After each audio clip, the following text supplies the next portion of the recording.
2 and the 3-0. On target.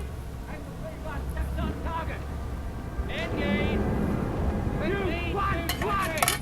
15-200.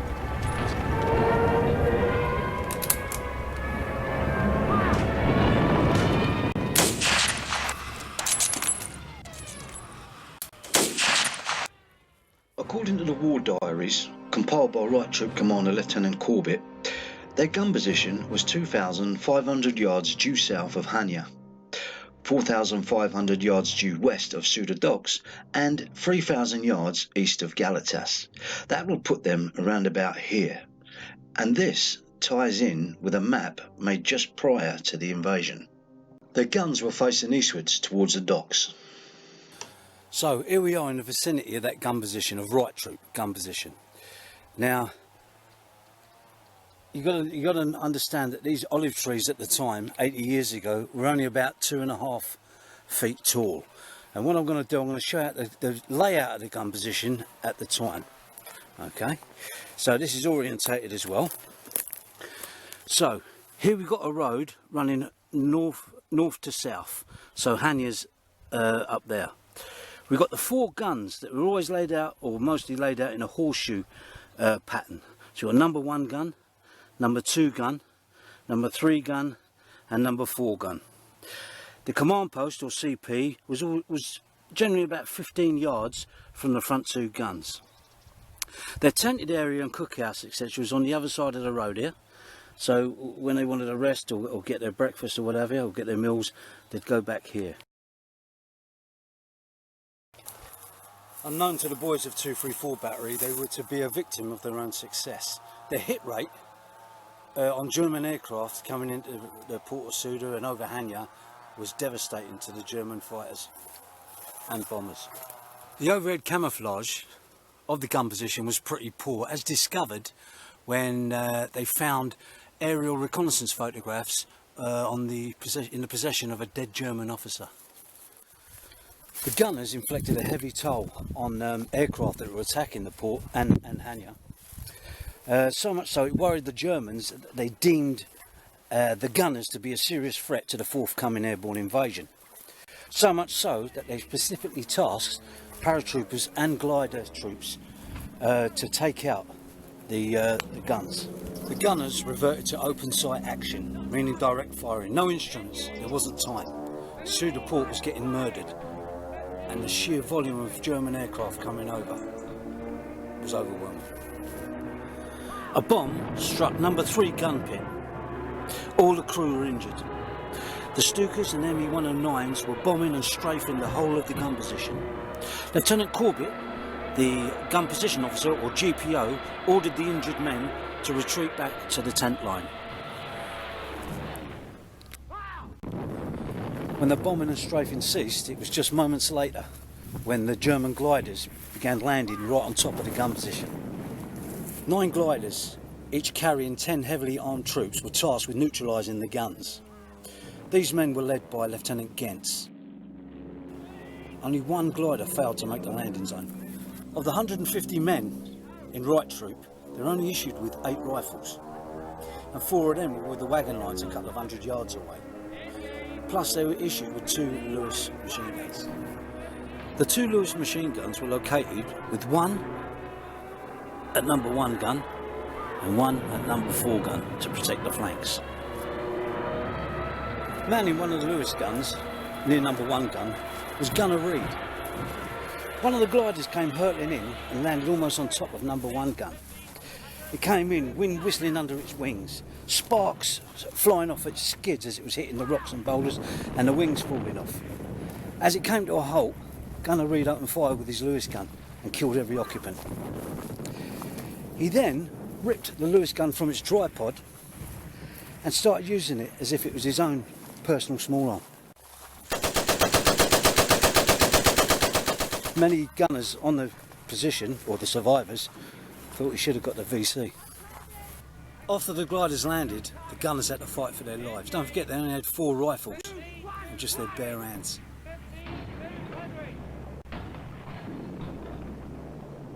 Back at the command post, Troop commander and gun position officer Lieutenant Corbett was fighting off the Germans with his rifle.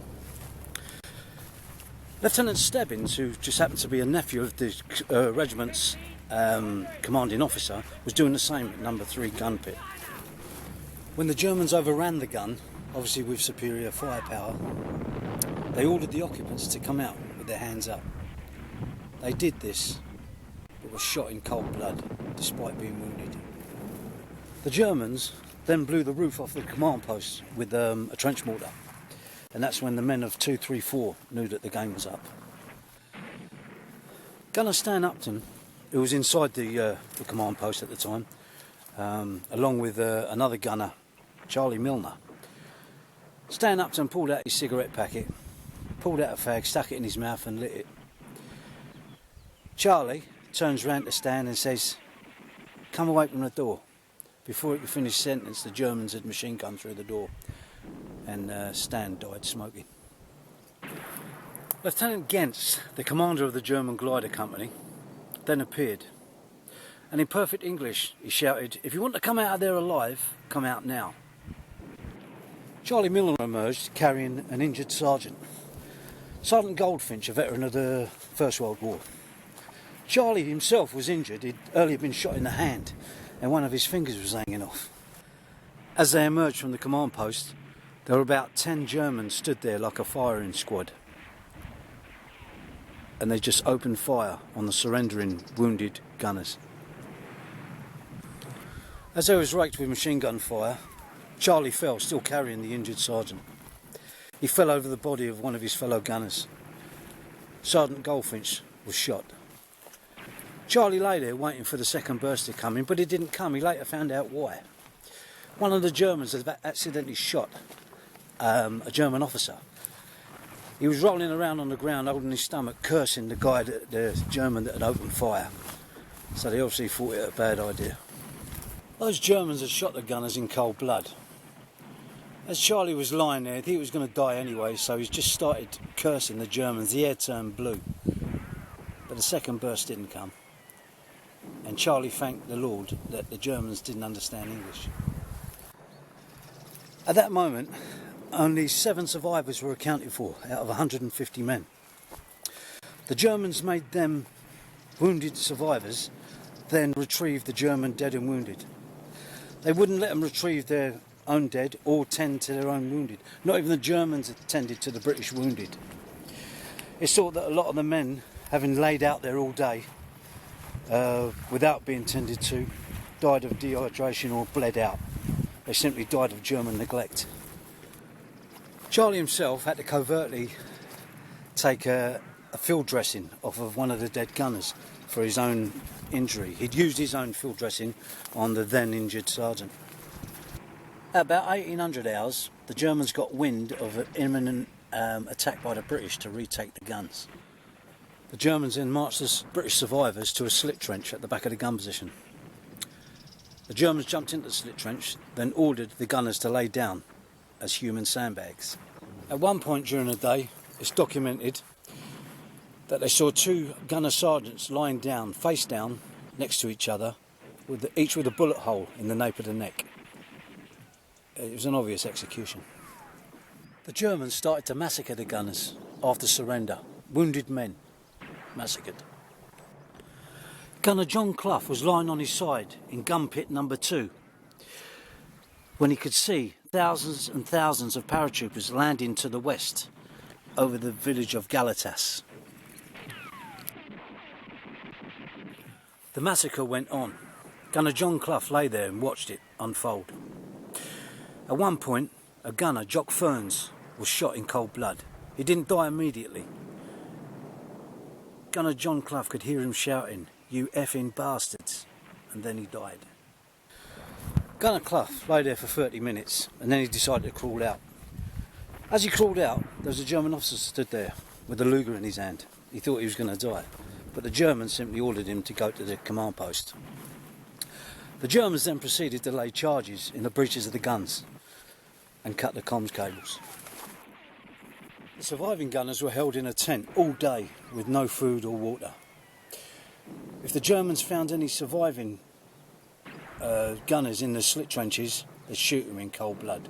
A witness to this was Gunner Crosley, who was laying in one of the slit trenches, and the rim of his steel helmet got hit twice, and he also got shot in the back of the hand, but he survived. Back at the command post was Lieutenant Corbett, who had been shot through the face. They later found out that a Lieutenant Kokolis had been shot while surrendering.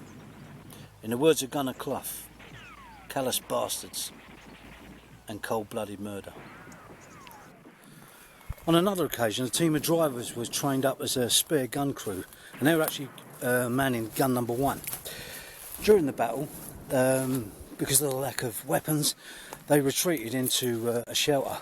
Well, it was more like a hole in the ground.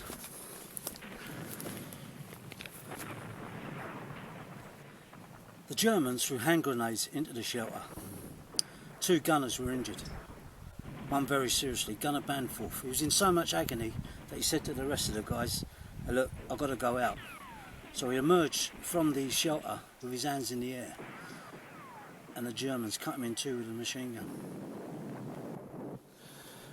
Lieutenant Jones, who was also in the shelter, he turned around to the guys in the shelter and said that, "Let me go out. As an officer, they may not shoot."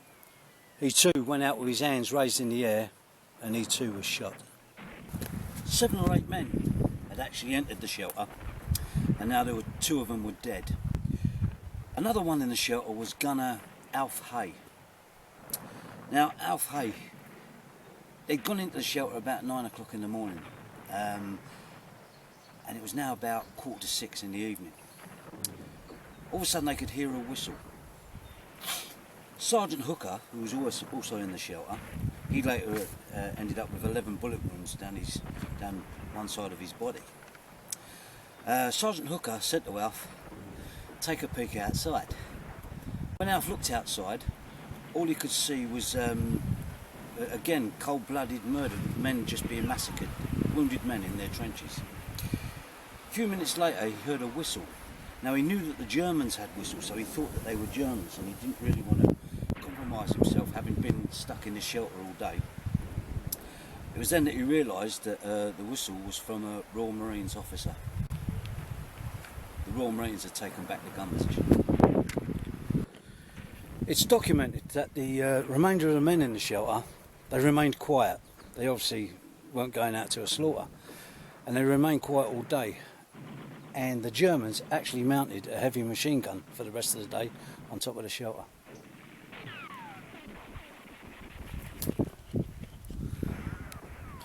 As evening was setting in, the gunners, they could see shadowy figures darting about in the olive groves. Shortly after, a Bren carrier was seen driving past their position. The gunners were in the basement of this house by now, and the Germans were upstairs with a machine gun. The Bren came down the Hanya Road from north to south. At first, it made a feint, and then it double backed on itself, went to the front of the house and opened fire with its machine gun. The figures that were darting about in the dark in the olive groves then came around the back of the house to cut off any retreat that the Germans may wish to do. However, all the Germans were neutralised. Gunner Alf Hay sustained shrapnel wounds to both his legs when the Germans threw the hand grenades into the shelter, and he was casevaced to a monastery which was not too far away. In there he was laid. There was Germans and Commonwealth soldiers alike, and he noticed that the Germans were very nervous because he knew that despite there being a big red cross on the roof of the monastery, he knew that the Germans would bomb it anyway. Eventually, Alf was further casevaced to a first aid post in a school, probably in the village of Kalivas. In the school, Alf was laid on a stretcher in between the beds that were placed in the school, and next to him was an Aussie lad. The Aussie lad asked him if Alf smoked. Alf said yeah. He said, "Well, here's some papers and here's some pouch of tobacco." Alf said, "I've never rolled one of them in my life." So the Aussie lad said, "Gives it here, I'll roll it for you." And Alf, when he lit up the fag, he said He said it was the best thing he'd tasted in years. While he was still smoking the cigarette, a Stuka dive-bombed the school, opened up its machine guns, which came through the window, and the Aussie lad was shot in the head and died there and then. Alf was covered in his blood because, of course, he was on the floor lower than the Aussie lad in the bed. Gunner Edward Lawrence was a telephonist on duty in the tent lines when the Germans came through, and he witnessed the Germans killing and murdering the gunners in their trenches. Gunner Lawrence was one of the lucky ones. He had a rifle, and he carried on fighting the Germans until he ran out of ammo. They issued no more than 50 rounds per man. And in his own words, Gunner Lawrence says he could not see the necessity for the carnage and the killing that went on, and many gunners thought that these Germans were actually on drugs. Gunner Lawrence was wounded in both legs through shrapnel wounds. Gunner Lawrence was then casevaced to the 1st Field Dressing Station, an Australian unit, and while he was there he was actually still a bit nervous because he'd seen what the Germans done at the 7th General Field Hospital near a town called Mountainous.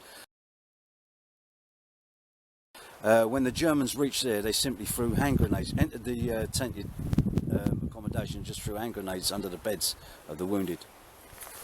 Those relieving forces were the Royal Marines, so they're forgiven for leaving their guns in an operational state back at Suda Point. That particular unit of Marines were based in Deal, which is where members of 234 Battery were stationed in Kent, so they knew a lot of the faces there, which was good. However, they were met with the murderous atrocities. The sights were horrific. The Germans fled, leaving only their wounded. By this time now, the Royal Marines had retaken the gun position, and the gunners could now collect their own wounded and dead on the gun position. All they could do was simply turn the earth in the slit trenches where the dead gunners lay. There was only about 38 survivors of about 150 men, and most of them were wounded. They were then transferred to left troop, who were up at Suda Point, and from there they were either casevaced, surrendered, or tried to make it to Sfakia on the south coast for evacuation by the Royal Navy. The battle raged for another 6 days before the order came to evacuate to Sfakia on the south coast. Green 105 and the 30. Green 112 and the 30. On target!